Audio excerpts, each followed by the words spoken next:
Here we go. Welcome, good evening, all that stuff. So, what we're going to do is the Astrakhan's Feather, episode 10. We're into double figures there. And, yeah, I'm not going to go on about what's happened so far. It's a murder mystery, right? There you go. But Karen Allen, who's the acting acting inspector, yeah, she's not been made chief inspector yet. That'll probably be in book number 2 or 3 if she's still around. Anyway, point is that she is going to see the widow of the bloke who was killed in the car crash, right? So 2 people were killed, as you remember, if you've been following this story.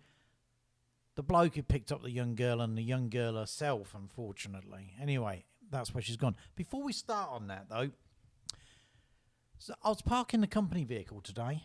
Actually, I don't know why it's relevant to a company vehicle. But anyway, I was parking the car at supermarket car park. This woman, she walks by, honestly true, she walks by and she looks at the car and she says to me, "Your arse is sticking out."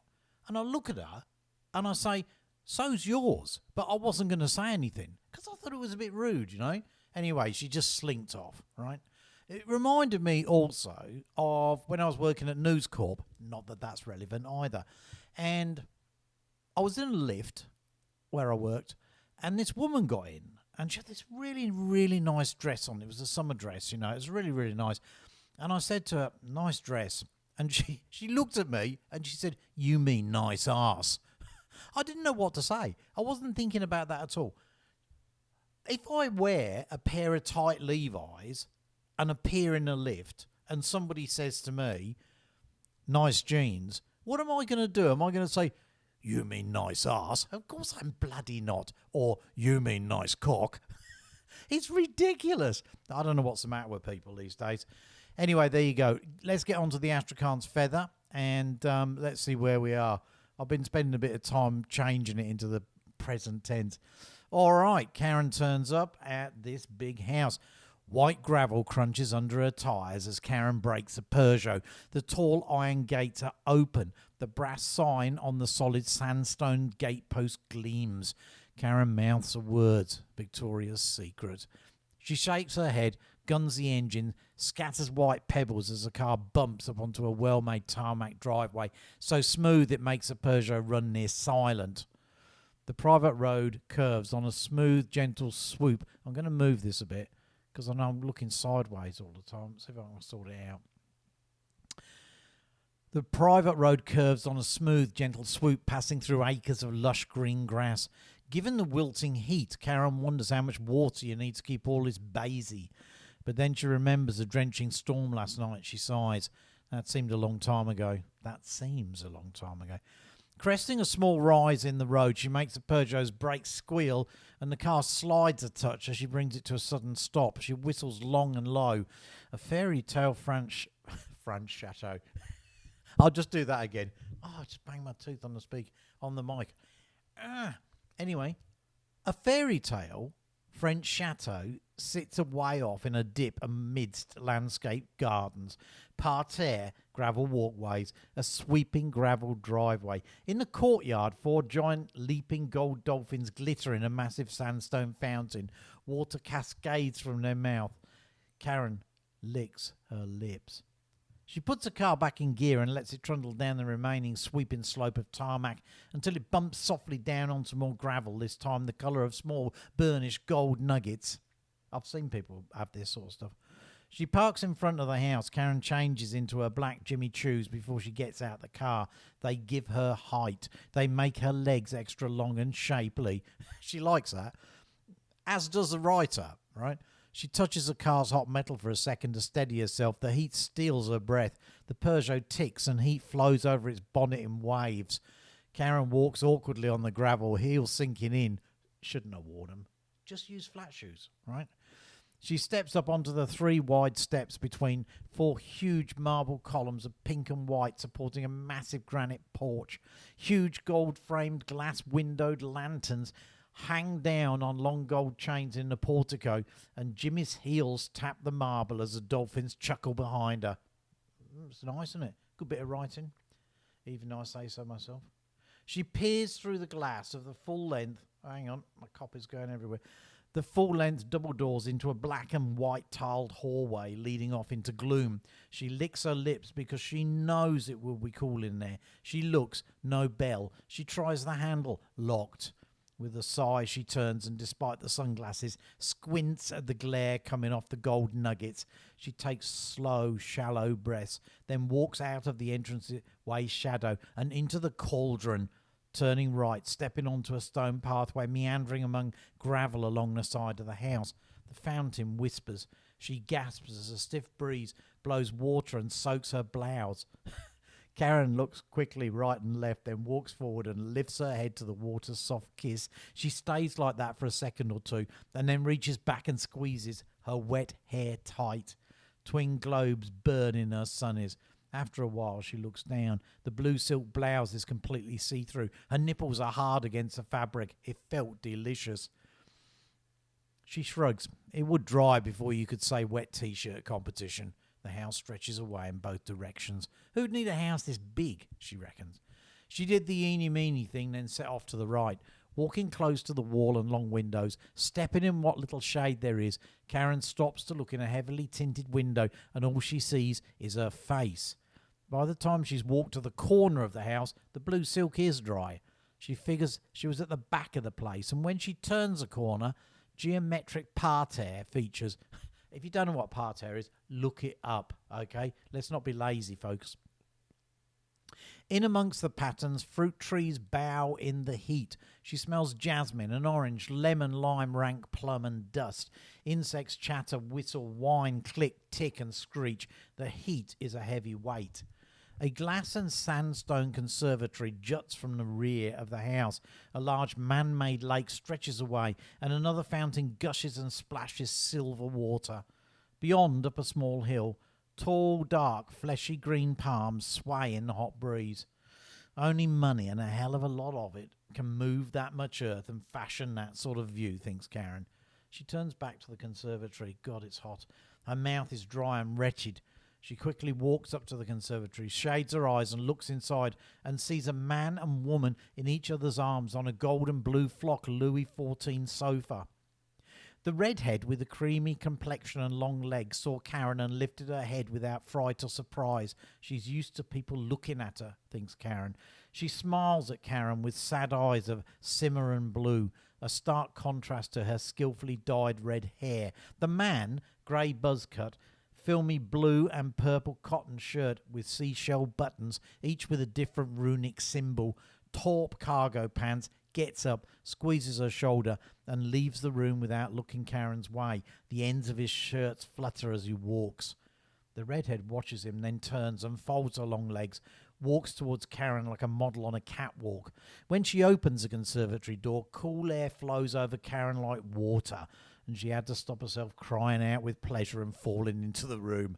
I know who you are, and I know what happened. Come on in. Karen realises her mouth is open. The car sweeps past her back so fast it cools her. She turns frowning into the sunlight. Tyres chirrup as tyres grab tarmac. The car speeds away up the driveway silently. Okay, so that's that. Now we have another shift, and we're going to probably meet Miles Blanchett. Actually, I think we've met him briefly, haven't we, before, as the man who oozes charisma. Anyway, let's meet Miles Blanchett. Miles Blanchett sports an open-necked Hawaiian shirt. If it had been a person, it would have been shouting. I do like that. I've got to say. I'm going to read it again, right? Miles Blanchett sports an open-necked Hawaiian shirt. If it had been a person, it would have been shouting. The small gold... I'll start again. I hate it when that happens. The small gold crucifix was a branding iron against his skin and glittered like lost treasure. I'm just looking at the time. And glittered like lost treasure deep among chest hair the colour of shaved steel. A head of hair, lion's mane luxurious, is swept back, black and shiny as tar on a hot day. A small Russian diamond twinkles in the lobe of his left ear. An arm rests on the open window of the bright yellow open-top Maserati. His titanium Rolex Milgauss winks in the sun. Jeez, it's hot.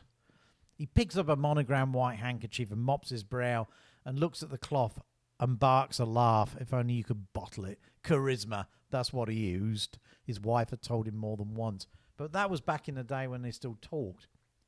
As Miles began to pull into the driveway, his mobile rang. He grunts and brakes.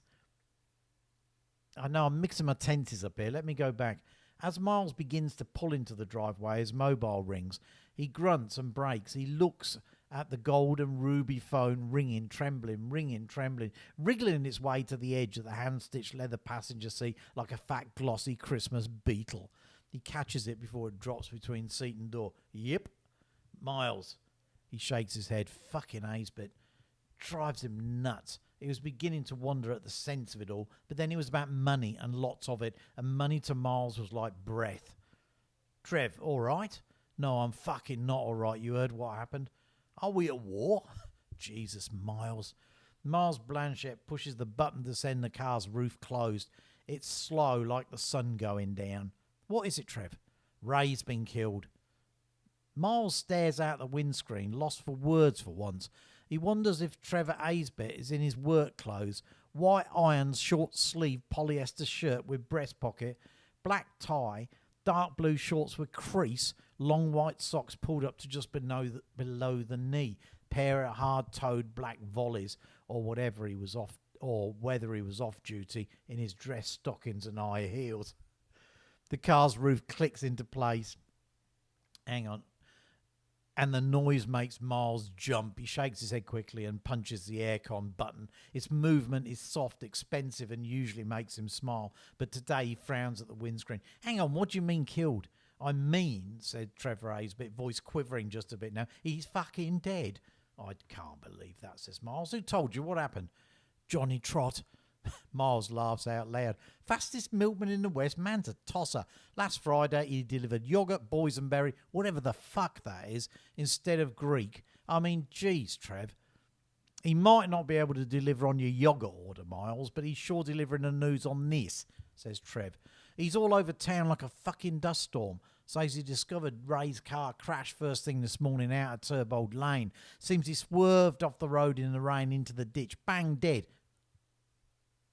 I've just got to clear that up. That's Ray, not Johnny Trott. He says, cops are up there now. What are we going to do? Miles looks down, shakes his head. As he looks up again, he sees a curtain twitching the house. Double-fronted, architect design, master-built, complete with manicured sweeping entrance driveway, pearlescent paint finish with gables of intricate design for the family that wants and deserves it all. He couldn't help himself. A smile nudges his mouth. He mentally shakes himself. He'd better jerk it back to the here and now. Well, accidents happen, Trev. We'll carry on. There was a silence. Miles took the phone from his ear and looked at it. Trev, still there? Jesus, Miles, no need to shout. Look, Trotty reckons there was a lot of blood. Miles passes a hand across his face. The aircon is so cold his hair gel could freeze. So? Putting two and two together, he reckons Ray was shot. You cannot be serious. Sounds silly. Yeah. Listen to yourself, Trotty. Listen to yourself, Trev. Sorry about that. Trotty says he saw an episode of CSI Miami. Blood splatter was the same. Turned out, gunshot to the head. For a second, Miles almost laughs out loud. He takes the phone away from his diamond ear, stares at it incredulously, and chuffs. Fuck was the matter with these people? They thought TV was real? He breathes in deep, lets it out slow. Keep calm, keep calm. Keep calm, Trev, he says. This has nothing to do with us. But Ray, accidents happen, said Miles smoothly. When Trevor Aisbett spoke again, his voice croaked. That's what you said about Armand. Let's leave it there. So the plot thickens, doesn't it? More twists and a corkscrew, all this sort of stuff. Look, I hope you're liking Astrakhan's Feather, and there'll be another one tomorrow. Right. Look after yourselves, whether it's evening, morning, or night for you folks. And, we'll talk again tomorrow. And, thanks. Thanks for listening.